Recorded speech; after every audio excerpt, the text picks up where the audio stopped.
Chateau Clinet has some historic vineyards that had vines planted on them as early as 1785. In this video, I'll focus more on the recent history of Chateau Clinet, beginning in the late 1990s when new ownership acquired this historic estate. New ownership wasted no time making improvements to the wines. Among other things, they reduced the amount of new French oak used for maturation from 100% to around 60%. In the vineyard, they also embarked on a replanting program, and they used greater planting density in the vineyard. These initiatives all paid off, and the quality for Chateau Clinet improved noticeably beginning with the 2005 vintage. Better still, despite the increase in quality, pricing has remained extremely reasonable, and Chateau Clinet wines offer extremely affordable pricing relative to many Pomerol wines of comparable quality. Chateau Clinet has around 11.5 hectares of vines, and they're planted to 3/4 Merlot and 1/4 Cabernet Sauvignon. Yes, Cabernet Sauvignon, not Cabernet Franc. This is a bit unusual in Pomerol for sure. Back in 2000, there was only around 10% Cabernet Sauvignon, but another change made by the new ownership is to return the Cabernet Sauvignon percentage to its historic percentage that existed before the Great Frost of 1956. Many of the Chateau Clinet vines average around 45 years of age, but they do have some extremely special vines that were planted back in 1934 near the church and across the street from La Fleur Petrus.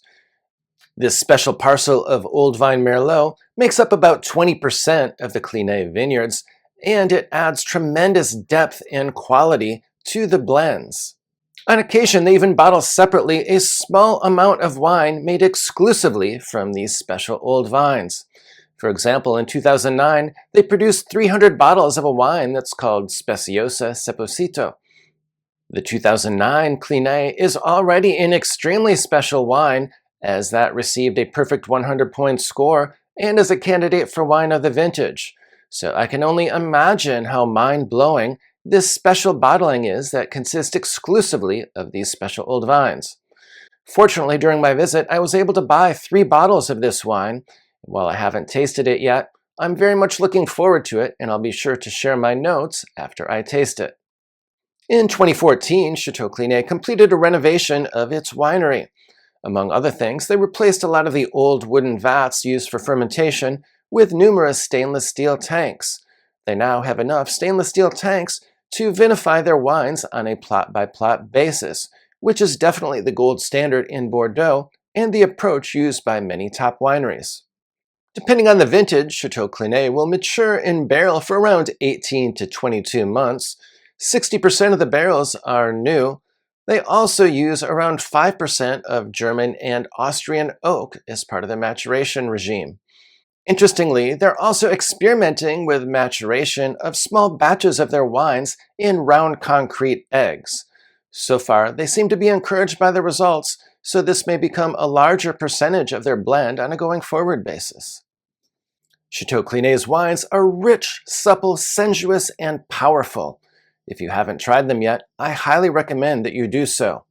Better still, pricing is extremely reasonable for wines of this quality. In fact, many of the new releases sell for around $100 or perhaps a little bit more. The current release of Chateau Clinet is the 2023 vintage, which I recently tasted at the winery and which was quite enjoyable.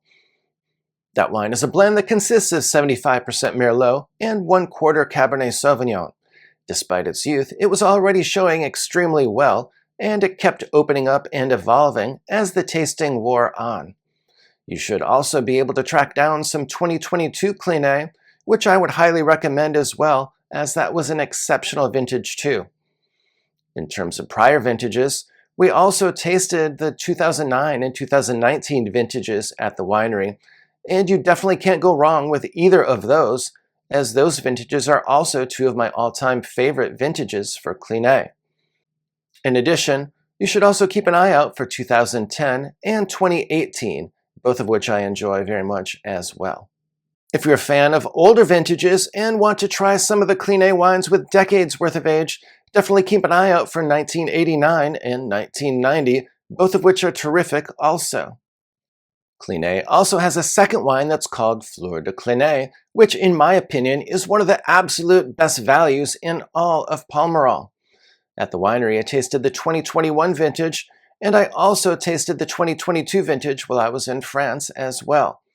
The 2022 vintage is definitely my favorite of those two. That wine is a blend that consists of 95% Merlot and 5% Cabernet Sauvignon. Due to the higher percentage of Merlot and the fact that it's generally made in a more approachable style, this is a wine that's already extremely enjoyable. In fact, I enjoyed this wine so much that I drank both of my bottles in France at the hotel before I returned home.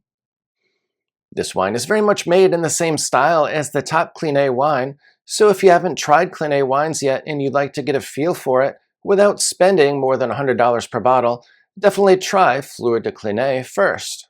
2023 Bordeaux is rolling out onto store shelves now. If you'd like to learn more about this excellent vintage and some of the wines that I recommend, please be sure to watch this video that's linked above.